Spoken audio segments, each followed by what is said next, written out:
Life is not much fun if you work as a typist in an office and earn so little that you can't even buy yourself a nice pair of shoes.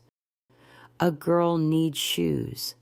A girl needs a boyfriend with a nice fast car and a nice fat wallet. So Janet finds a boyfriend who suits her needs. The trouble is, her big sister, sensible, married Kaitlyn, won't like it at all. As Janet puts the cover on her typewriter, the thought of the bus ride home feels like a pain. It is her luck, she thinks. Everything is just her luck. If she had one of those university boys for a boyfriend, wouldn't he come and take her home every evening? Certainly, Michael would love to do exactly that with his taxi, and he is as handsome as anything and a good man. But you know, a taxi is a taxi. The possibility of the other man actually coming to pick her up, oh well, she knows it will take some time before she's brave enough to ask him for things like that. But it's hard not to think about it. Would it really be so dangerous? Don't all government cars look the same? Their size, the dark glass, the driver in uniform? She can already see herself stepping out of the car to greet the other girls, who look at her with eyes like knives. At first, she will be a little more careful. The driver can drop her off under the coconut trees in the morning and pick her up from there in the evening. Anyway, she will have to wait a little while for that, and it's just her bad luck. So for now, it is going to be the local bus with its dirty seats, unpleasant passengers, and rude conductors. Jesus, she doesn't wish herself dead or anything as stupid as that. Oh no, she just wishes she could sleep deep and only wake up on the day of her first car ride to work. The new pair of black shoes are more sensible than their owner. As she walks out of the office, they sing, "Count, count, count your blessings." They sing out of the office, along the road, and onto the bus. And they start singing again along the path as she opens the front gate and walks to the door.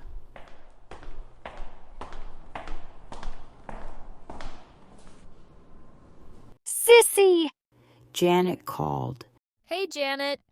And the door opened to show the face of Kaitlyn, her big sister, 7 years older, and now heavy with her second child. Janet sat on the chair. Welcome home. How was the office today? Asked Kaitlyn. Sister, don't ask. Look at my hands. My fingers are dead with typing. Oh God, I don't know what to do. Why, what is wrong? Asked Kaitlyn. You tell me what is right. Why should I be a typist? What else would you be? What a strange question. Is typing the only job there is in this world? You are a teacher, aren't you? Said Janet. But... But what? It's my fault. Is that what you're saying? I didn't do well enough in the exams, so I can't be a teacher, or even a secretary. Janet, what is the matter? What have I done? Why have you come home so angry?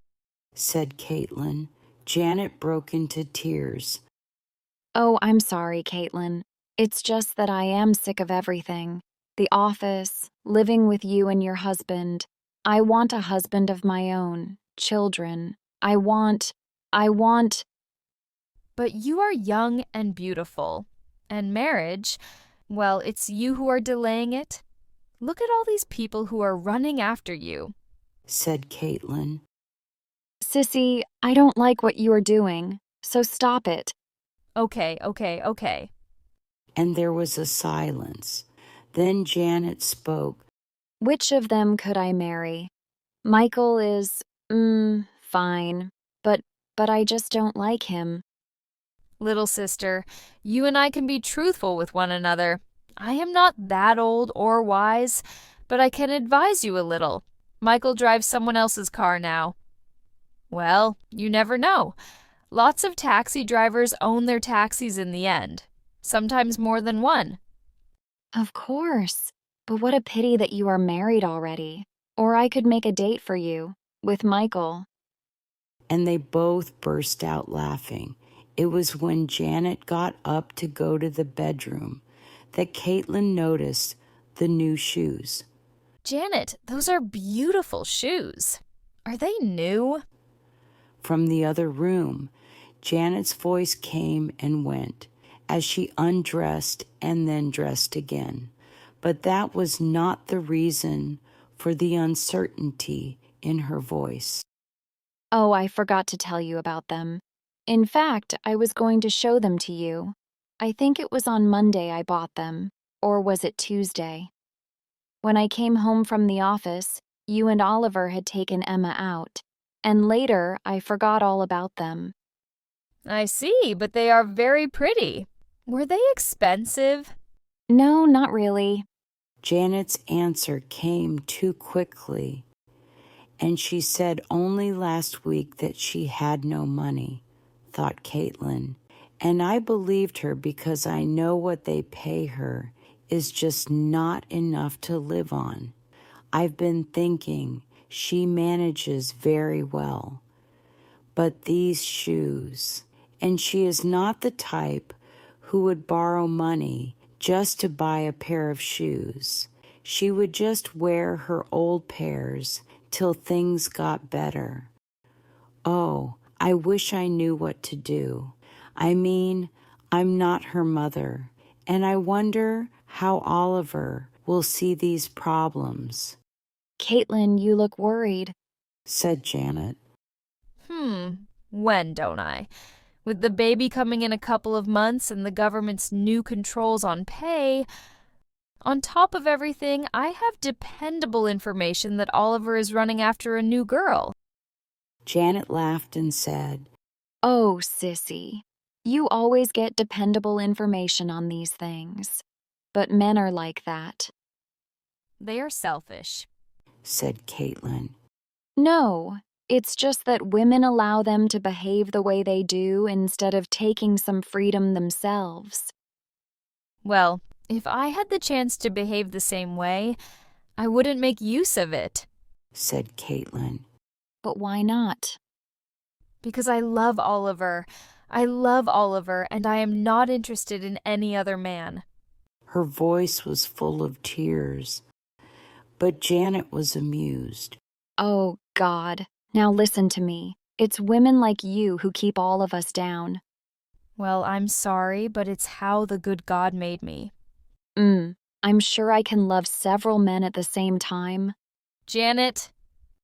They burst out laughing again, and yet they are sad, but laughter is always best. Janet said she was hungry, so they went to the kitchen to heat up some food and eat. The two sisters were alone. There was no point in waiting for Oliver. Sissy, I am going to see a film. Janet said. Where? Kaitlyn asked. The Globe. Are you going with Michael? Kaitlyn asked. No. Are you going alone? No. Janet replied. Careful, Kaitlyn. Who are you going with? Careful, Kaitlyn. Please. Your little sister's eyes are looking angry. Look at the sudden lines around her mouth. Kaitlyn, a sister is a good thing, even a younger sister, particularly when you have no mother or father. Janet, who are you going out with? Well, I had food in my mouth, and I had to finish it before I could answer you, no? I'm sorry. Kaitlyn's voice is soft. And anyway, do I have to tell you everything? Oh no, it's just that I didn't think it was a question I was not allowed to ask. There was more silence. Kaitlyn cleared her throat and waited, afraid. I am going out with Graham White. Janet said. As Kaitlyn asked the next question, she wondered if the words were leaving her lips. Graham White? Yes. Janet replied. Which one? Kaitlyn asked. How many do you know? Something jumped in Kaitlyn's chest, and she wondered what it was. Perhaps it was the baby. Do you mean that politician? She asked. Yes. Janet replied. But Janet. Little sister only sits and chews her food. But Janet. Chew, chew, chew. But Janet. What? Said Janet. He is so old. Chew, chew, chew. Perhaps that really doesn't matter, does it? But they say he has so many wives and girlfriends. Please, little sister, your private life is not my business, but you just said yourself that you wanted a man of your own. That man belongs to so many women already. That silence again. Then there was only Janet's footsteps as she went to wash her plate and then left the kitchen. Tears ran down Kaitlyn's face. She heard Janet having a bath, then getting ready to leave the house. The shoes. Then she was gone. Kaitlyn hadn't meant to start an argument. What use is a sister if you can't have a talk with her? And what would their parents say if they were alive? They were good churchgoers. They feared God. Running around with an old and evil politician would horrify them. A big car arrived outside the house, a huge machine from the white man's land. The sound of its super smooth engine was soft and gentle, unlike the hard banging of the girl's high-heeled shoes. When Graham White saw Janet, he reached across and opened the door to the passenger seat.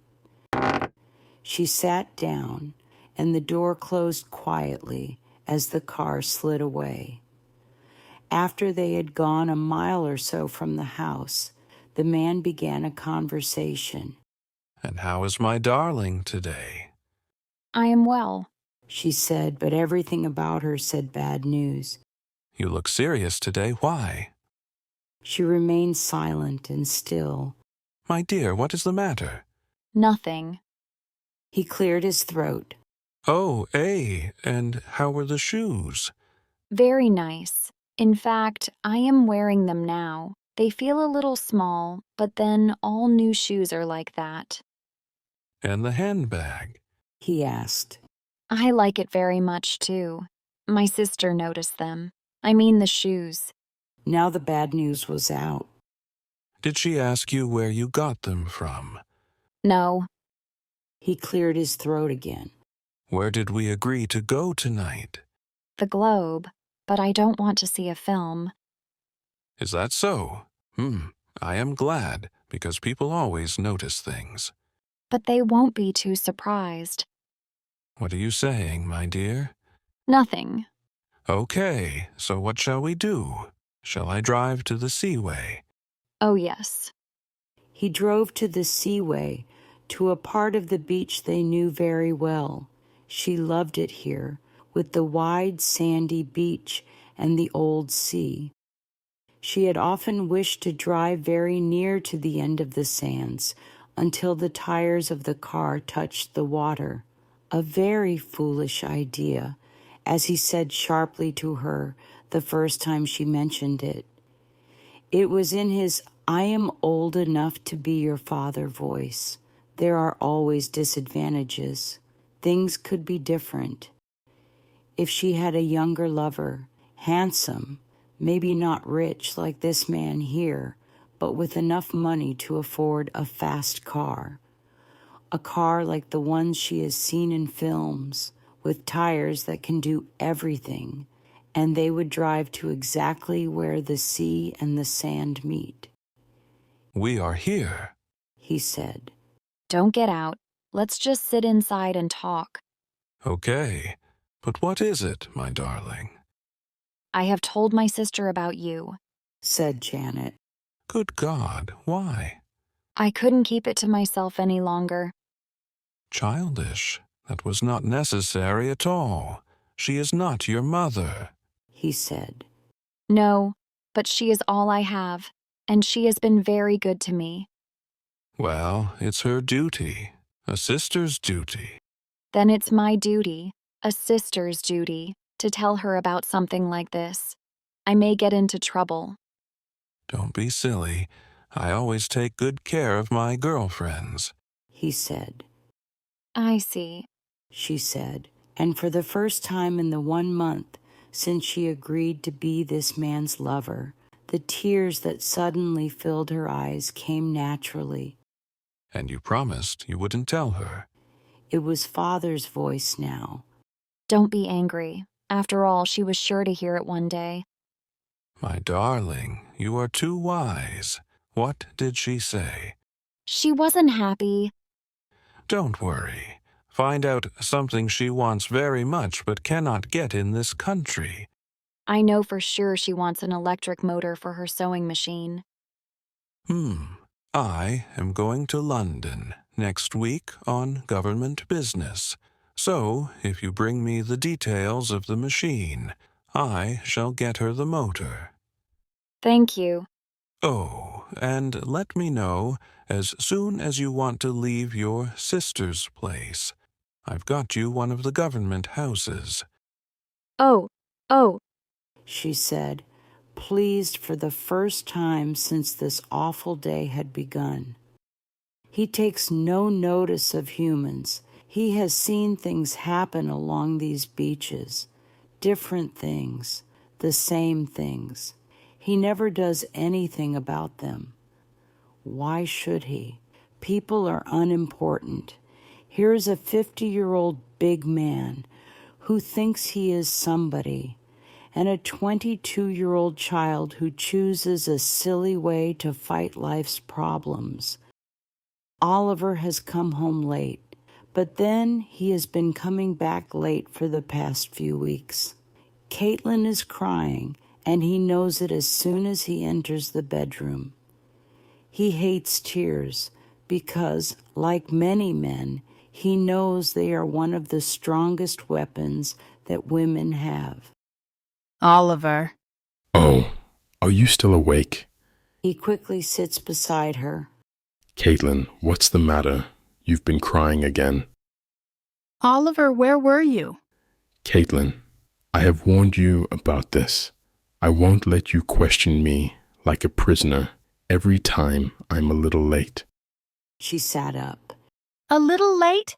It is nearly 2:00. You won't believe me anyway if I tell you the truth. She lies down again and turns her face to the wall, and Oliver throws himself down beside her. Oliver, there is something much more serious. You have heard about my newest affair? Yes, but that is not what I am talking about. Jesus, is it possible that there is anything more important than that? And as they laugh, they know that something has happened. One of those things which, with luck, will keep them together for some time to come. But Oliver, what shall I do? About what? Janet. She is having an affair with Graham White. Wonderful. Oliver, we must do something about it. It's very serious. Why shouldn't she? But it is wrong, and she is ruining herself. Since every other girl she knows has ruined herself and made money out of it, why shouldn't she? Her friends don't earn any more than she does, but every day they wear new dresses, shoes, and so on to work. What do you expect her to do? The fact that other girls do it doesn't mean that Janet should do it too. You're being very silly. If I were Janet, I am sure that's exactly what I would do. And you know I mean it too. Oliver is cruel, terrible, mean. Kaitlyn breaks into fresh tears, and Oliver puts his arm around her. There is one thing he must make her understand, though. In fact, tell her to stay with him. He may be able to speak to someone in your government office so that after the baby is born, you can keep your job there. Oliver, you want me to use my sister. She is using herself, remember? Oliver, you are terrible. And maybe he would even agree to get us a new car from abroad. I shall pay for everything, but that would be better than that old car I was thinking about. Think of that. You will ride in it alone. Well, That was a few months before the coup. Graham White did go to London and bought something for all his wives and girlfriends. He even remembered the motor for Kaitlyn's machine. When Janet took it to her, she was quite confused. She had wanted this thing for a long time, and yet one side of her said that accepting it was wrong. She could not discuss the whole business with Janet, and Oliver always took Janet's side. She took the motor with thanks. The price she paid was her silence about Janet. In a short while, Janet left the house to go and live in the government house that Graham White had bought for her. Then, a couple of weeks later, the coup. Janet left her new place before anybody could throw her out. Oliver never got his car. Kaitlyn's new baby was born. Of the three, Kaitlyn was happiest with these changes. In her eyes, Graham White and everything that went with him meant trouble for her sister and for her own feelings, too. Now things could return to normal. Janet would move back to the house, perhaps find a man who was more ordinary, let's say. Then she would get married, and these terrible times would be forgotten. God is good. He brought the coup before her sister's affair became widely known and ruined her name. The arrival of the new baby has ended all the difficulties between Oliver and Kaitlyn. He is that kind of man, and she that kind of woman. Janet has not been seen for many days. Kaitlyn is beginning to get worried. Oliver heard the baby's loud cries the moment he opened the front gate. He ran in, holding the few things he had bought on his way home. We are in here. Called Kaitlyn. I certainly could hear you. If there is anything people in this country have, it is a big mouth. Don't I agree? But we're well. He's eating normally and everything. You? Nothing new. More stories about the ex-politicians. What do you mean, nothing new? Look at the excellent job the soldiers have done cleaning up the country of all that dirt. I feel free already, and I can't wait to get out and enjoy it, said Kaitlyn. Oliver laughed bitterly. All I know is that Graham White is in prison. No use, and I'm not getting my car. I never took you seriously on that car business. Honestly, Kaitlyn, don't you want me, your husband, to be successful and get rich? Not out of my sister's ruin. Ruin, ruin, ruin, Christ. See, Kaitlyn, the funny thing is that I am sure you are the only person who thought it was a disaster to have a sister who was the girlfriend of a rich man. Okay, it's all over now. Let's not argue about it. Was it you who arranged the coup, I wonder? Just because of your sister? It wouldn't surprise me. Kaitlyn wondered why he said that with so much bitterness. She wondered if... Has Janet been here? asked Oliver.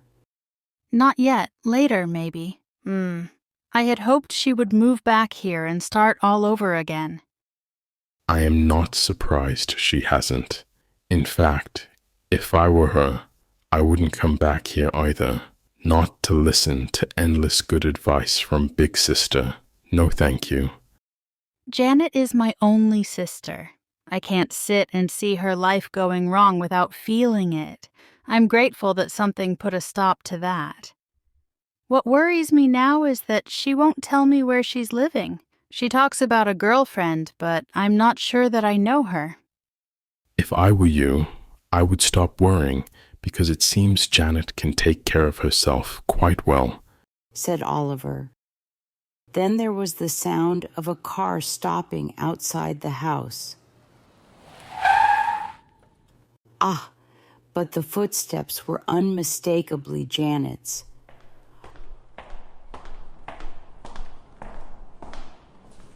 Are those shoes the old pair which were new a couple of months ago, or are they the newest pair? And here she is herself, the pretty one, a happy, smiling Janet. Hello, hello, my people. And she goes straight to the baby. Dowda-dee-day. How's my dear young man today? Grow up fast and come to take care of Auntie Janet. Both Kaitlyn and Oliver cannot take their eyes off her. Kaitlyn says, He says to Auntie Janet he is fine. Still they watch her, horrified, and wondering what it's all about, because they both know it is about something. Listen, people, I brought a friend to meet you. A man. Where is he? Asked Oliver. Bring him in, Said Kaitlyn. You know, Sissy, you are a new mother. I thought I'd come and ask you if it's all right. Of course, say Oliver and Kaitlyn, and for some reason they are both afraid of what is coming. He is Captain George. Which one? How many do you know?